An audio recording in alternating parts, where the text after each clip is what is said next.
This is the testing campaign, like I talked about previously. I'm launching these each at $100 a day, and I'm letting them run for 2 or 3 days. And I'm seeing, are they within KPI? Or is there cost per click, cost per lead, cost per call? If you have a sale by then, cost per sale, is that within KPI? Then what I do is I have a second campaign, and this is my scaling campaign. So this is CBO, campaign budget optimization. This is what Facebook really likes.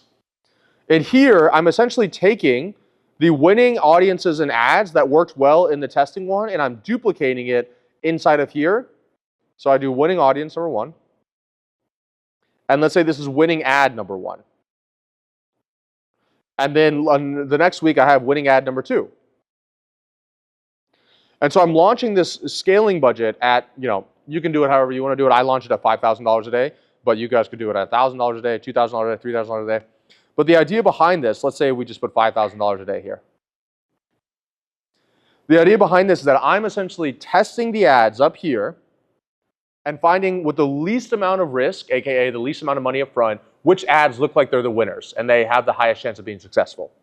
Then I'm taking them and I'm putting them in this CBO campaign here, campaign budget optimization, where Meta is now saying, okay, I have $5,000 a day to spend. Thank you for this $5,000. Here's a winning ad. Let me just put some money to that. That's working well. Let's give it more money. Okay, this winning ad took all the $5,000 this day. The next day, oh, this ad kind of sucks. This ad's doing well. Let's take that $5,000 and put to this ad instead. So instead of me trying to manage multiple campaigns and multiple ads and budgeting, I'm letting Meta do all the managing for me. Which, as I was telling them a little bit earlier, as much as possible, if you can just rely on Meta's algorithm to do it, you should just do it that way. Nobody here is a better media buyer, myself included, than Meta is. The algorithm knows way more than we do. And so then what I'll do is I'll just keep them running, and then eventually the frequency will increase. I'll just turn it off. But then, of course, I should have been testing new ads, and I get to launch a new one in that same campaign the next week. And so a question I get all the time is, how many ads do I have inside of here? I will have typically 3 ads. It depends on how much money you're spending, but 3 ads in the CBO campaign at once. And then what if you have 3 ads that are still doing well and you have a new ad that's a winner up here? Well, then I just hold it there and I keep on spending $100 a day, and I'll eventually plug it down in the below one whenever another ad fatigues. If the worst problem you have is you have too many winning ads, it's a great problem to have. Anybody here who has scaled Facebook ads almost knows that anytime you scale in the one ad set, it almost always fucks up and breaks. Or your ads will be the most profitable they'll ever be right when you launch them. They're always going to go down over time. And the biggest problem, there's always 2 big bottlenecks when you're running ads. And if anybody here has scaled ads, you know it. The first one is getting ads to work, okay? Once you climb that hurdle, the second one is, how do I spend more money? Because actually you think, oh, once I get the ads to work, I'm just done. There's no more problems. But the next problem is I can't scale the ad campaigns.